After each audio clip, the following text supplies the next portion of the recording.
Patricia Jepsen es una destacada ejecutiva argentina con más de 30 años de experiencia en el mundo corporativo, especializada en comercio electrónico, tecnología y liderazgo empresarial. Licenciada en Relaciones Públicas por la UADE, completó su formación con una maestría en Marketing y Administración de Empresas en la European Business School de Alemania. También tiene 2 posgrados en la UBA y estudios en Comunicación Corporativa y Prensa en UCES.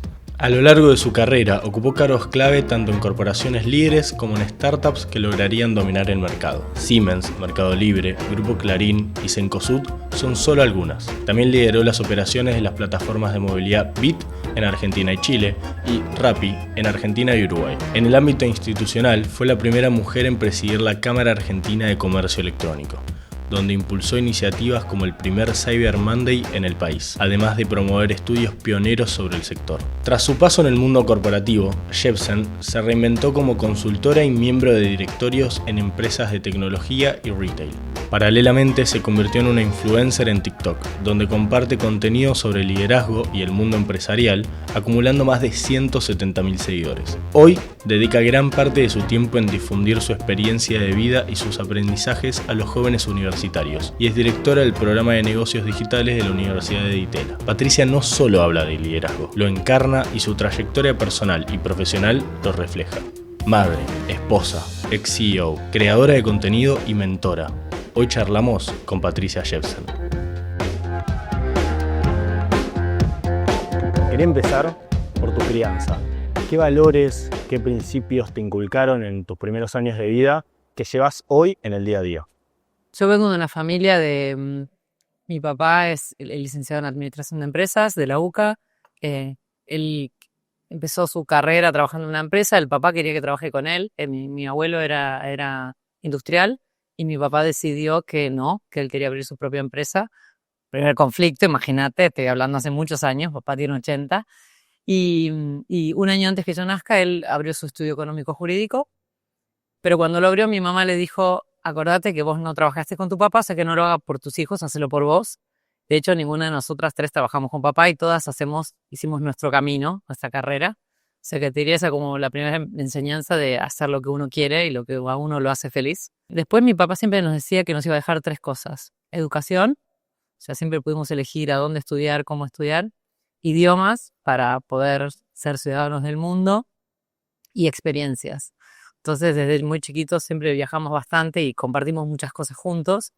Así que eso, mi mamá era docente, con todo lo que eso implica, y la verdad yo siempre digo que era la de los valores en casa, la que nos ayudaba a ser mejores personas, a tratar de pensar en el otro. Así que nada, tuve una crianza increíble, una muy linda educación. Y sobre todo muy cercana, somos una familia muy cercana. ¿En qué rol y en qué función le das a las habilidades blandas a la hora de desarrollarlas, ¿no? Yo soy disléxica, que eso lo aclaro siempre porque no es que me es fácil, me costó toda la vida, pero siempre consideré que cuando uno va creciendo en las instituciones, en las empresas, cuando se da cuenta que para el próximo paso necesita capacitarse, hay que hacerlo. Y eso es lo que hice toda mi vida. Por eso estudié en Alemania, estudié en Inglaterra, estudié un montón de veces para dar el próximo paso. Pero la realidad es que con el mundo que se viene y la inteligencia artificial, las habilidades blandas van a ser cada vez más importantes. ¿Por qué? Porque hay muchas cosas que nosotros antes hacíamos manualmente, hoy las vamos a hacer a través de inteligencia artificial, y las habilidades blandas son las que nos van a quedar a los humanos, que por lo que nos van a contratar, que es pensar, es sentir, ¿no? Todo lo que tenga que ver con liderar equipos, motivar a las personas. Así que nada, creo que cada vez más vamos a tener que desarrollarlas. Muchas se aprenden mirando ejemplos, mirando gente y aprendiendo en los trabajos o en donde estemos, pero creo que el futuro va por ahí. En esa etapa temprana de desarrollo profesional, ¿tuviste algunos mentores, pueden ser familiares, referentes, que te inculcaron esos valores y esas habilidades? Yo tuve la suerte de tener buenos y malos jefes. Uno aprende de los dos, ¿sí? Es como de los ejemplos. Vos aprendes de lo que no querés ser y de lo que sí querés ser. Tengo varios, puedo mencionar algunos. Uno fue Marcos Alperín en Mercado Libre, que para mí fue un gran ejemplo, y Juan Martín de la Serna, que hoy es el CEO. Aprendí muchísimo de ellos, pero también trabajé con trabajé en Clarín, trabajé en Falabella, donde tuve un montón de jefes, en Cencosud. O sea, tuve la suerte de tener grandes líderes, emprendedores que después tuvieron grandes organizaciones, porque todas estas que les estoy mencionando en algún punto fueron emprendedores. Así que nada, tuve mucha suerte, la verdad que tuve mucha suerte.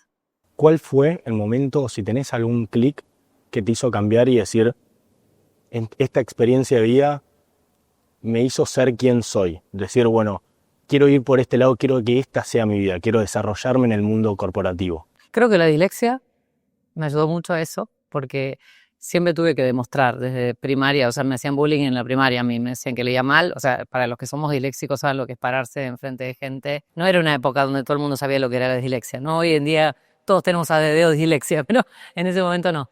Y me acuerdo que a los 12 años me dijeron que no estaba para pasar a la secundaria del colegio que yo iba a un colegio trilingüe. Entonces mi mamá dijo, no puede ser, nosotros queremos que siga acá, y bueno, me descubrieron que tenía dislexia. Y ahí mis papás eran cabezaduras. O sea, me dijeron, igual vas a ir a este colegio, hice lo que pude, lo terminé, por suerte, como pude, pero me hizo muy resiliente eso. Y yo creo que la resiliencia es una virtud muy argentina también, pero sobre todo es una virtud que te sirve mucho en las empresas, porque todos los días tenemos desafíos. O sea, hacer negocios es un desafío constante. Yo te diría en el mundo, nosotros por ahí le ponemos una pizca un poco más compleja, pero la realidad es que la resiliencia es algo muy importante para crecer y para evolucionar, ¿no? O sea, esto de que no a la primera baje de los brazos, no a la primera, que todo el tiempo esté buscando soluciones, ¿no? La creatividad argentina para trabajar es buenísima. Yo creo que tenemos muchas habilidades muy buenas que por eso nos destacamos en el mundo también, ¿no? Y por eso tantos argentinos están trabajando en otros países hoy. Primero, ¿cómo se ve, cómo se percibe el talento argentino en el mundo? Y ¿qué tanto hay de mito y de realidad sobre el talento argentino, sobre la capacidad argentina de sobreponerse a las adversidades, de trabajar de manera distinta al resto, capaz? Es verdad que somos talentosos, a veces somos un poquito ruidosos y como un poquito engreídos, ¿no? O sea, y eso también nos tildan de eso, y tienen razón también, ¿no? Pero sí creo que somos resilientes, creo que somos creativos, somos muy flexibles, pero a ver, es porque nacimos acá, o sea, tenés que ser flexible porque pasaron cosas, ¿no? En los últimos 100 años. Entonces eso nos hizo muy flexibles. Creo que tenemos una muy buena educación de base, a pesar de que creo que se deterioró mucho en los últimos años, pero la educación primaria, secundaria, universitaria, gratuita, creo que es algo único, ¿no? O sea, lo sabemos, único en el mundo. Yo nunca fui, estudié la UBA y hice un posgrado, pero en general estudié en una universidad privada, por una elección o porque la carrera que yo quería no estaba, pero tuve la suerte de dar clases en posgrados de la Universidad de Buenos Aires y de otras universidades, y creo que tenemos la posibilidad de estudiar, que es algo muy, muy grande. Y después creo que también hay un tema de, no sé cómo decirlo, de rebeldía. Somos rebeldes. Nosotros a mí me ha tocado trabajar con países como México, como Chile, como Perú, donde es mucho más vertical las organizaciones, ¿no? O sea, es como todo más de arriba hacia abajo, ¿no? Es muy raro que una persona que esté en la base de la pirámide organizacional le discuta a alguien. Yo he tenido reuniones acá que el pasante me venía y yo era gerente general, y me decía, no estoy de acuerdo, ¿no? Y eso está buenísimo. Hay que ver dónde uno está trabajando, pero en general está bueno, ¿no? Que todos nos animemos a levantar la voz y a decir lo que pensamos, a opinar, a proponer una idea. Creo que eso es súper valioso y eso es muy, muy nuestro, muy argentino. Y en el resto del mundo no se ve tanto. No. Te diría que más que nada en Latinoamérica, que yo conozco más, he trabajado también en empresas europeas y en Estados Unidos, pero en general sí se ve en los lugares donde la gente aprende a pensar, porque digo, esto es importante que lo digamos, ¿no? Cuando uno va a la universidad en general aprende a pensar desde otro lugar y a cuestionar las cosas desde ese lugar. Y creo que eso es importante porque eso te ayuda justamente a esta rebeldía de alguna manera, pero con fundamentos, no discutir por discutir. Yo estoy hablando cuando alguien viene y te dice, mira, tengo esta idea, que la planifiqué, la hice, ¿qué te parece? Y creo que eso es muy valioso, ¿no? Trabajaste en muchas empresas cuando quizás tradicionalmente en la cultura está más arraigado el concepto de entrar a trabajar en una multinacional o en una gran empresa y quedarte ahí para toda la vida. ¿Sentís que en algún momento eso pesó durante tu carrera? Yo creo que yo soy como una generación intermedia, porque nuestros padres, tus abuelos, sí trabajaban toda la vida en una empresa, Yo ya soy de una generación que fue cambiando, hubo de todo. Ustedes son una generación que cambian todos los años, ¿no? O sea, eso es lo que está pasando hoy. Siempre digo, yo tengo una curva que la conozco muy bien, que es más o menos de 2, 3 años, que primer año aprendo, el segundo me estabilizo y después me aburro. Entonces, como yo me conozco, yo siempre trataba de, en ese segundo año, tomar desafíos nuevos. A veces me daban países nuevos, me daban negocios nuevos, entonces me quedaba un poco más de tiempo, pero cuando no lo lograba, salía a buscar otra cosa. Porque necesito la adrenalina de lo nuevo, digamos, ¿no? Pero eso es algo muy, muy mío y creo que es importante que uno conozca esa curva de cada uno. Pero creo que hay un cambio generacional. De hecho, el desafío hoy de las empresas es cómo retenemos el talento, ¿no? Cuando hablamos de talento, hablamos de esos top performers, de los mejores. ¿Cómo lo traemos, no? O sea, que quiera trabajar en una empresa grande y no quiera trabajar solamente en un startup o que quiera trabajar para una empresa de afuera. ¿Y cómo hacemos para que se quede? ¿No? Entonces, es un gran desafío generacional que estamos viviendo porque hoy hay empresas donde hay gente de 3 generaciones trabajando bajo el mismo techo, ¿no? O sea, gente de 60, gente de 40 y los que están entrando. ¿Crees que en algún momento de tu carrera esa necesidad de cambio, esa adrenalina constante que requerís, te jugó en contra para desarrollarte en algún puesto? Porque muchas veces capaz necesitas tiempo también, mantener una posición para poder escalar más. Hubo empresas donde estuve 4 o 5 años haciendo lo mismo. O sea, si yo sentía que estaba aprendiendo y que, digamos, el negocio era interesante, me quedaba. El problema es si no sentís que estás aprendiendo. Pero eso es algo muy mío, de nuevo, ¿no? O sea, soy una persona que me gusta aprender, me gusta hacer cosas nuevas. Ahora, de hecho, ahora estoy haciendo algo totalmente diferente de lo que hice toda mi vida. Y me levanto todos los días con ganas de generar contenido, o estoy en 10 directorios, o sea que estoy aprendiendo un montón de todos los directorios donde estoy.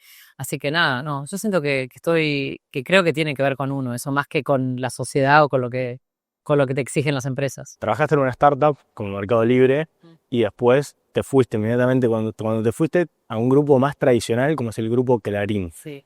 Lo hice ¿Cómo es varias esa- veces esos cambios así, Sí, abrupto, pero ¿cómo se dio esa transición y también cuándo, en qué contexto te agarró a vos en tu vida? Mira, yo cuando me fui de Mercado Libre había llegado a una posición donde yo sentía que no podía crecer más, era muy ambiciosa, tenía 30, muy ambiciosa, y me vinieron a buscar de Clarín para manejar un negocio que competía contra Mercado Libre, para ser como gerente de toda el área, ¿no? Yo venía de ser gerente de un área y quería como tomar todo un negocio, ser responsable del 100%. Entonces, para mí fue como un cambio muy importante en cuanto a desafío, ¿no? A liderar un negocio por completo. No sé si fue la mejor decisión de mi vida, yo siempre lo digo, pero sí fue la que me trajo a donde estoy hoy acá. Yo creo que uno no tiene que renegar tampoco de los cambios que hizo, porque no sé si yo hoy siguiera en Mercado Libre, ¿dónde estaría? Por ahí tendría una posición increíble, pero por ahí no. Entonces creo que, de nuevo, no, yo no me arrepiento de los cambios. Creo que uno tiene que darle oportunidad. De hecho, estuve casi 3 años en Clarín y aprendí muchísimo, muchísimo. Así que no me arrepiento. Después me pasó que también estuve en Cencosud, pero una empresa gigante, y me fui a un startup de cero, ¿no? Así que no me arrepiento. Es muy diferente trabajar en un startup que en una empresa grande. Bueno, de tu experiencia de ver esas dos realidades, ¿qué consideras que tiene que aprender una startup de una multinacional más consolidada para hacer un crecimiento sostenido y viceversa? ¿Qué tiene que aprender Buena pregunta. una corporación más tradicional o recordar de las startups? Los startups en general lo que no tienen son procesos, los procedimientos, no tienen una división clara de las tareas, ¿no? Porque es como, somos 3, hacemos todos de todo, que también eso te ayuda a crecer, porque como tomás decisiones más rápido, ¿no? Entonces, en general, los primeros años vos necesitas eso para crecer. Y las empresas grandes tienen que volver a la flexibilidad. De hecho, mira, el otro día estaba dando una charla y me preguntan, ¿cómo hacemos para que las empresas usen más inteligencia artificial, las grandes? Digo, pongan un pasante en cada sector, un joven profesional, y déjenlo crear. Denle un celular y que cree. O sea, lo que necesitan las empresas grandes es salirse un poco de las estructuras y de todo, porque te vas a los recontraprocesos, no, esto no se puede usar, no, el celular no, que no. Entonces, siento que eso, lo que necesitan las empresas muy grandes es volver a jugar un poco. ¿Cómo pensás que las nuevas tecnologías, la IA, el blockchain, las Web3, van a afectar tanto al mercado laboral como a los mecanismos de las nuevas empresas? Hoy la mayoría de las búsquedas, la selección de personal se hacen a través de robots, ¿no? O sea, a través de inteligencia artificial. Después el proceso termina en general con una persona, pero eso hizo un cambio muy radical en la forma de que la gente busca trabajo. Antes imprimíamos un currículum en papel, no andábamos con el currículum en papel, lo entregábamos. Hoy, por lo general, sobre todo cuando son búsquedas para grandes empresas, por ahí una pyme todavía sigue siendo así, pero en general uno se postula a través de una plataforma, esa plataforma se postulan miles de personas y lo que hace la inteligencia artificial es encontrar, ¿no?, las palabras claves o lo que uno quiere, ¿no?, para achicar esa gran cantidad de postulantes y con eso buscar al candidato preciso, digamos, ¿no? Pero creo que eso es un impacto muy grande que tuvo y que tiene hoy en la forma de buscar trabajo, que bueno, yo trato siempre de enseñárselo a todos. Voy a millones de universidades, me la paso yendo, ahora voy a la Universidad de Buenos Aires, pero voy todas las semanas tengo una universidad porque trato de hablar de esa temática, porque es muy importante para la gente joven aprender a buscar trabajo en este nuevo mundo, ¿no? Sí, pues lo mencionás, es trascendental, porque antes de siquiera tener un trabajo, desarrollarte como profesional, Primero la tenés que encontrar. obtención, claro, primero tenés que encontrar. Y en ese sentido, la educación, que va un poco en la línea de lo que decías antes, de existen hoy en una misma empresa 3 generaciones trabajando, donde mis abuelos y mis padres no vieron el mundo que yo voy a ver o que yo estoy viviendo ahora, y yo tampoco me crié con esos vestigios que quedaron de el trabajo más formal y de educación. ¿Qué falencias sentís que se encuentran? ¿Qué podemos transformar? ¿Y en qué hay que hacer especial hincapié para que el trabajo argentino logre desarrollarse a la par a la tecnología? Primero, en la secundaria tienen que enseñarte a buscar trabajo y te tienen que enseñar a emprender también. Digo, tenemos que enseñarle a la gente a emprender. Si queremos empresarios, queremos gente que ponga pymes, necesitamos enseñarle a emprender antes de que llegue a la universidad, porque hay gente que no llega a la universidad, no todos tienen la posibilidad de ir a la universidad. Entonces, el colegio secundario tiene que empezar a enseñar a emprender, tiene que enseñar a invertir.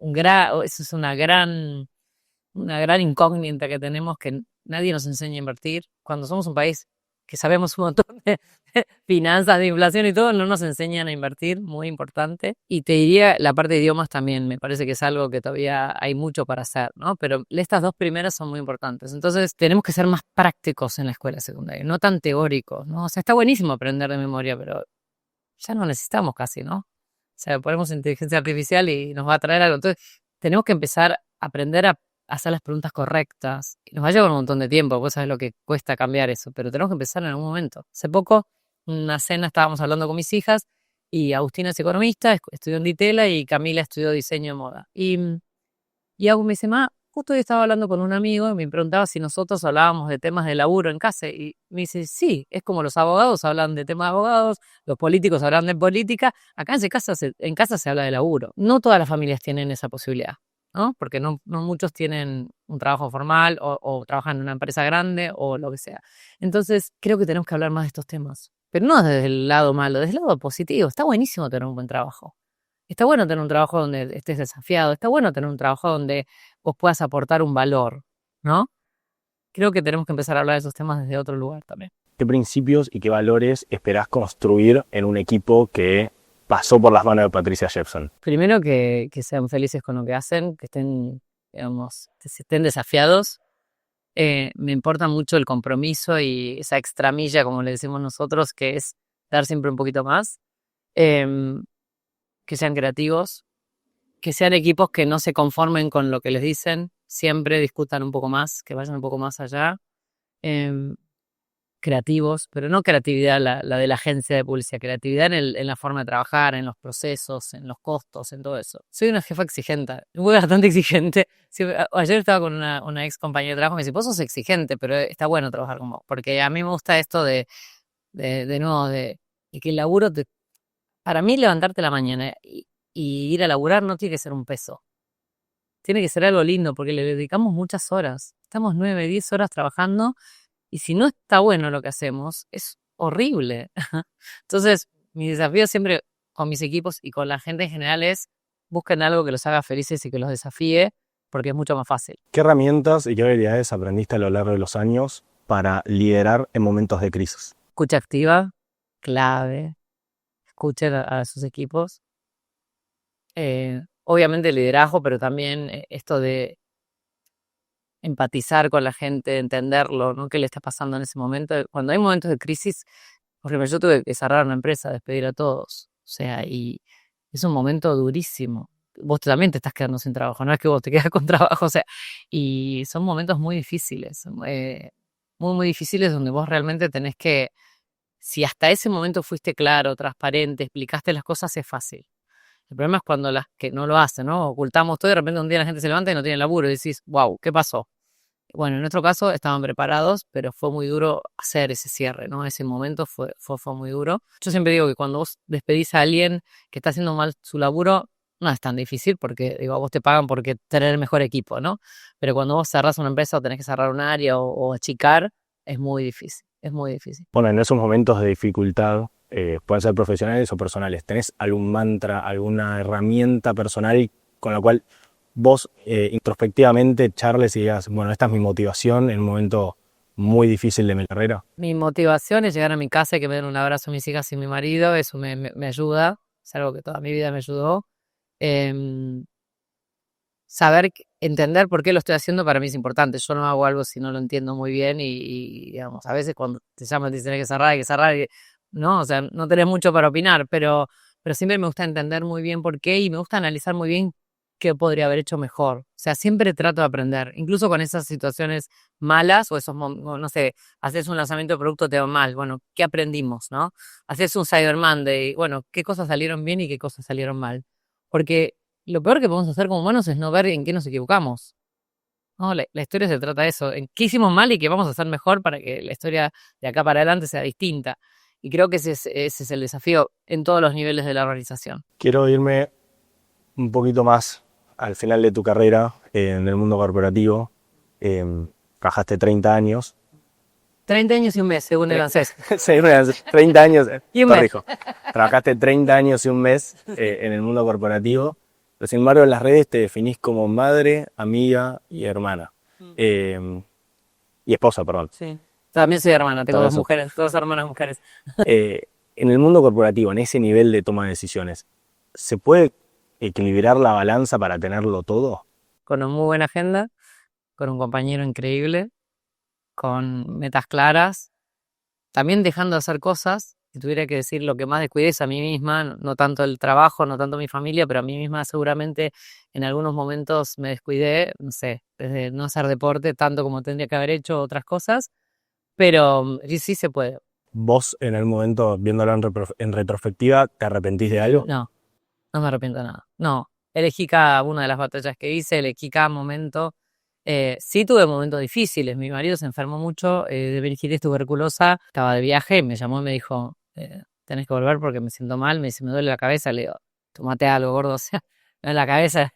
Me dice, no, necesito que vuelvas. Y bueno, volví, tenía meningitis tuberculosa. Es una combinación muy extraña. En general, o uno tiene o meningitis o tuberculosis. Y de ahí nos dimos cuenta que yo no podía seguir viajando. Yo viajaba, estaba haciendo un posgrado y tenía una nena de 4 y una de 2. O sea, me fui un poquito de mambo. Un poquito. Y la realidad es que ahí nos dimos cuenta que tenía que dormir en casa todos los días. Así que volví y a partir de ahí hice un trabajo que podía hacer más desde Buenos Aires, digamos. Quiero irme a la previa, ¿no? En ese clímax de decir, estaba haciendo un posgrado, trabajando a full. Una locura. ¿Qué sentís en ese momento? Porque muchas veces, capaz como los corredores de Fórmula 1, cuando vas a tanta velocidad no ves qué pasa a tu costado. Sentís adrenalina y sentís como que estás avanzando y que estás logrando metas. Yo sentía que que podía seguir creciendo en mi carrera. Sí. Uno a veces como que mirás para arriba y, viste, como los caballos, no frenás. Y bueno, tuve que frenar. A veces las frenadas te las dan los de afuera, ¿no? No es algo que es una decisión que tomas vos. No sé si lo hubiese tomado, ¿eh? Sí, también es una oportunidad para transformar tu vida profesional. Sí, mi marido siempre dice que gracias a él entré a Mercado Libre, y me dice, y otra vez no lo cuentes, ahora lo voy a contar, lo va a ver y me va a decir, otra vez contate, lucrás con mi enfermedad, me va a decir. Siempre me dice, no puedes contar de nuevo pero bueno, eso sí. Bueno, pero son esos eventos canónicos que hacen que uno... Y aparte estoy feliz que está bien, digamos, no podría haber salido mal. Sí, bueno, menos mal. Menos mal. Bueno, más adelante, después volviste a trabajar en distintas startups. Y en esa salida, muchas veces, en esa salida y entrada, cuando estás en un puesto de management, capaz el board te pide resultados rápidos. Vos, sin embargo, con una visión más a largo plazo de lo que estás haciendo y lo que querés transformar, haces algunos procesos latentes que van por debajo más a largo plazo. ¿Cómo se equilibra eso en esos procesos, en esas demandas a corto plazo, en una visión a largo? Es difícil eso, es difícil porque los startups trabajás por día, o sea, la venta o lo que vos veas es por día, los resultados son mensuales, en general tienes una presentación trimestral donde hasta la estrategia puede cambiar, o sea, es muy corto plazo. Vos en una empresa grande trabajás a 5 años, 10 años, en un startup puedes ir para acá y pasado mañana puedes estar yendo para otro lado. Y eso está bueno, es divertido, pero no se lo banca todo el mundo, ¿no? O sea, primero se lo tiene que bancar el mercado, pero también se lo tiene que bancar tu equipo. Entonces, muchas veces en los startups estás trabajando sobre eso, ¿no? Sobre la confianza, tanto interna como de los clientes externos, ¿no? Estos cambios de estrategia a la gente les cuesta en general. Y después lo que te pasa en general en startup, que vos tomás gente más joven y estás formando todo el tiempo. A diferencia de una empresa grande, vos entrás y hay gente que está hace 10 años, 20 años, ya saben su trabajo. Ahí es más de motivarlos o remotivarlos. En cambio, en los startups estás, digamos, tratando que se queden, que estén, ¿no? Que miren un poquito más el largo plazo, porque ellos están con esta adrenalina del crecimiento y quieren el corto, quieren crecer muy rápido. Los 3 meses vienen y te dicen, ya quiero ascender, vos decís, pará, acabas de llegar. O sea, entonces, bueno, hay todo un desafío ahí de motivarlos y de que miren un poco más el largo plazo. Bueno, y en la juventud, ¿qué virtudes y qué carencias encontrás en esta nueva generación? Virtudes primero se priorizan un montón ellos, eso está buenísimo, creo que nosotros deberíamos haber aprendido más de ellos. Creo que por lo general son muy dinámicos, o sea, les encanta viajar, les encanta conocer el mundo, son como mucho más ciudadanos del mundo que lo que por ahí era, no sé, mis padres. En mi casa siempre se viajó, pero en general es una generación que era más de quedarse en una ciudad, de estar acá, nací en Córdoba y me quedo en Córdoba, ¿no? Acá estos chicos, la verdad que hoy recién me acabo de juntar con una chica que es de Bahía Blanca, que ahora vive en Buenos Aires, no tienen esto de poder cambiar y mutar mucho más. Creo que son muy impacientes, eso sí, muy impacientes. La motivación es muy corta, ¿no? Esto tiene que ver con las redes sociales, está estudiado, no es algo que inventé yo, pero esto de todo tiene que ser rápido, ¿no? Y muy efímero, digamos, ¿no? Entonces pasa con las relaciones, pasa con los estudios, pasa con el trabajo, ¿no? Con todos sus aspectos de la vida. Por eso le cuesta tanto a las empresas motivarlos y a las marcas también, ¿no? Las marcas, ¿cómo hago para fidelizar a esta persona que por ahí se aburrió a los 2 minutos y quiere hacer otra cosa? Entonces es un gran desafío para los más grandes como yo. ¿Qué visión tenés, sé que sos muy crítica de las jubilaciones, de los jóvenes? Ahora te voy a decir de que soy crítica. Sí, no imagino el sistema... Me encantaría jubilarme, claro. pero el sistema jubilatorio, el sistema previsional, ¿qué visión y qué motivaciones o arengas le darías a los jóvenes que ven, digamos, echada la suerte su futuro jubilatorio? Mira, yo lo que creo es, la esperanza de vida, sabemos todos que es cada vez más grande, ¿no? Vamos a ser más grandes, vamos a llegar a los 80, a los 90, a la edad que sea. O sea, queremos vivir 100 años, de los cuales queremos ser productivos 30. Y con esos 30 pretendemos que los primeros 20 nos banque, no sé, nuestros papás, y después nos banque alguien, ¿no? Porque digo, puede ser el Estado como puede ser, no importa quién, alguien.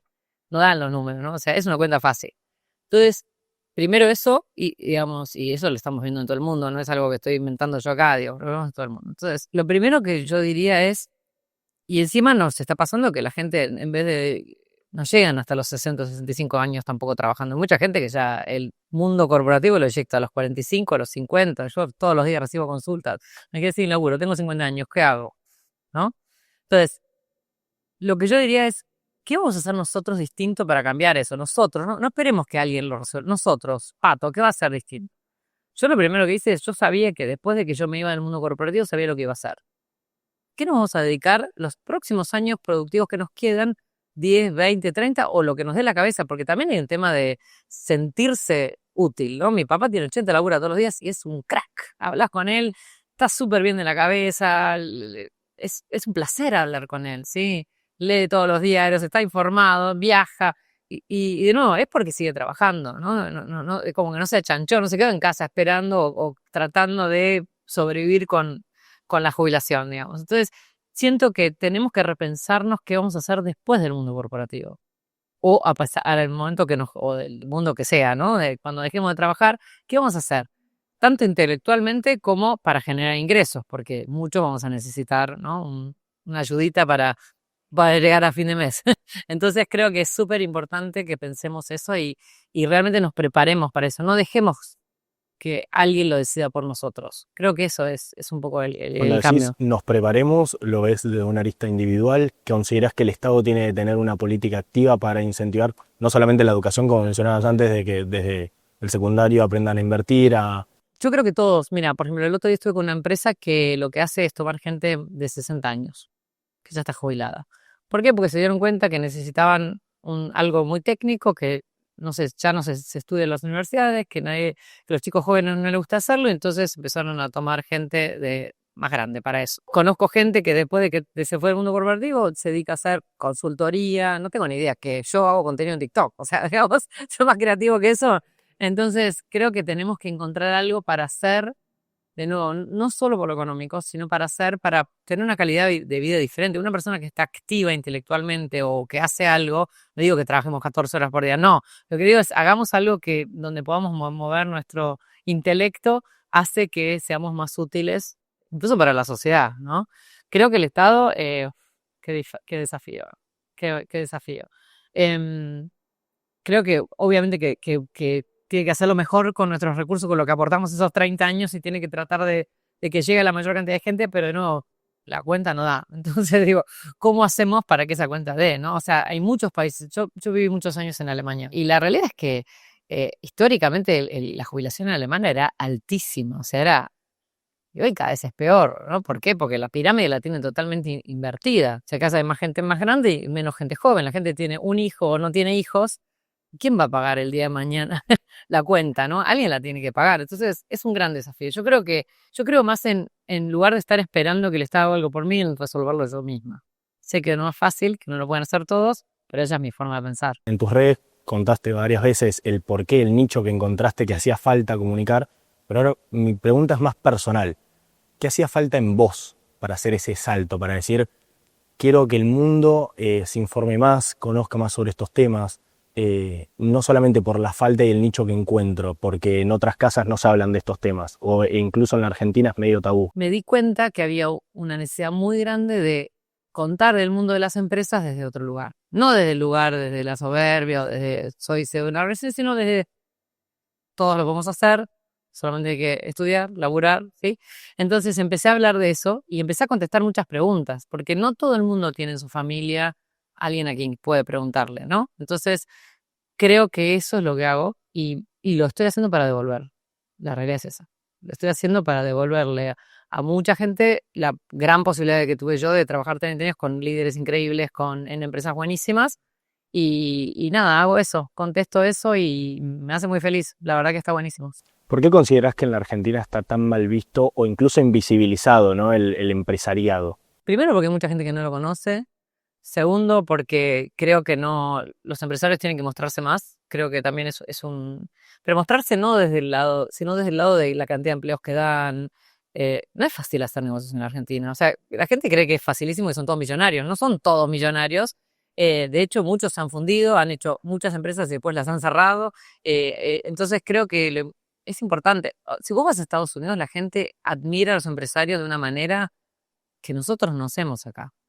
Tú decís, ¿por qué? Y no sé, pero lo hacen. O sea, nosotros acá es como que es mala palabra. Y la realidad es que hay que decidir invertir en este país. Que es una decisión, ¿no? Y hay gente que es muy nacionalista, o decirlo como quieras, o quiere mucho a este país y decide abrir una empresa acá con la posibilidad de hacerlo en otro lado. Entonces yo creo que hay que valorarlos, hay que valorar que den trabajo de calidad, trabajo donde uno pueda crecer y aprender, que no es lo mismo, porque digo, hay empresarios y empresarios, ¿no? Obviamente, como en todo en el mundo, pero creo que tenemos que empezar a mostrarlo un poco más y también explicar un poco por ahí desde el gobierno lo importante que son las empresas. Lo importante es que hoy tengamos empresas que hagan las cosas y que haya actividad privada y el impacto que eso tiene en la economía. Creo que no nos tomamos mucho tiempo para explicar eso. ¿Qué mensaje te gustaría darle a la Patricia de 20 años?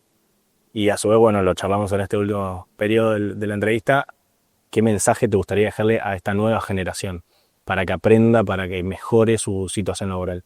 A mí me gustaría dejarme que de nuevo siga mi instinto y que siempre elija hacer lo que me gusta, que es lo que hice, y creo que eso me hizo llegar hasta donde estoy. Incluso hoy elijo hacer las cosas que hago. Y a las nuevas generaciones que sean un poquito más pacientes, que está buenísimo que se prioricen, pero en algún momento también, digo, no siempre podemos ser nosotros, un poquito también hay que priorizar dónde estamos, a los equipos que están alrededor nuestro, a la sociedad, ¿no? O sea, creo que si somos todos egoístas, no viviríamos en una sociedad, ¿no? Entonces creo que también hay que escuchar un poco más lo que tenemos alrededor Y también creo que en cuanto al mundo del trabajo, que todos repensemos un poco el mundo del trabajo. O sea, siento que queremos que las cosas sigan igual que hace 50 años y cambió la economía, cambió el mundo, cambiaron la forma de trabajar y todo tiene que cambiar. No es que una parte de la sociedad puede cambiar y el resto no. Muchísimas gracias, Cota. Un placer. Para mí levantarte a la mañana y ir a laburar no tiene que ser un peso. Tiene que ser algo lindo porque le dedicamos muchas horas. Estamos 9, 10 horas trabajando y si no está bueno lo que hacemos, es horrible. Entonces, mi desafío siempre con mis equipos y con la gente en general es busquen algo que los haga felices y que los desafíe porque es mucho más fácil.